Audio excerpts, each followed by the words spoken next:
ગુજરાત ન્યૂઝમાં આપનું સ્વાગત છે। માતા વૈષ્ણો દેવી રોપવે પ્રોજેક્ટ વિરુદ્ધ કટરામાં વિરોધ પ્રદર્શન હિંસક બન્યું હોવાની માહિતી સામે આવી।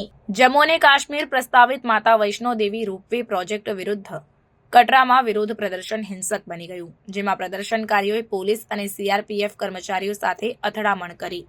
આ પ્રોજેક્ટ જે તારાકોટે માર્ગને સંજય છઠ સાથે 12 કિલોમીટર માર્ગ સાથે જોડવાનો છે, સ્થાનિક દુકાનદારો, પોની સેવા પ્રદાતાઓ અને મજૂરો દ્વારા મજબૂત વિરોધનો સામનો કરી રહ્યો છે, જેમને ભય છે કે તે તેમના જીવન માર્ગ પર અસર કરશે। પ્રદર્શન હિંસક બની ગયું કારણ કે પ્રદર્શનકારીઓ સુરક્ષા કર્મચારીઓ પર પથ્થરમારો કરવા લાગ્યા, જેના પરિણામે ઓછામાં ઓછા એક પોલીસકર્મી ઘાયલ થયા।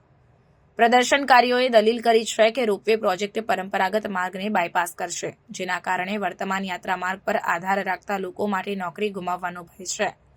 પ્રદર્શનકારીઓએ પ્રોજેક્ટને રદ કરવાની અથવા અસરગ્રસ્ત લોકોને પૂરતી મુઆવજત આપવાની માંગ કરી છે। જમ્મુ અને કાશ્મીરના લેફ્ટનન્ટ ગવર્નર મનોજ સિન્હાએ ખાતરી આપી કે સ્થાનિક લોકોની ચિંતાઓને ઉકેલવામાં આવશે અને સમાધાન શોધવા માટે હિતધારકો સાથે ચર્ચા કરવા માટે એક સમિતિ બનાવવામાં આવશે। સ્થિતિ તંગ છે કારણ કે પ્રશાસન વિકાસ અને સ્થાનિક વસ્તીના જીવન માર્ગ વચ્ચે સંતુલન સાધવાનો પ્રયાસ કરી રહ્યું છે।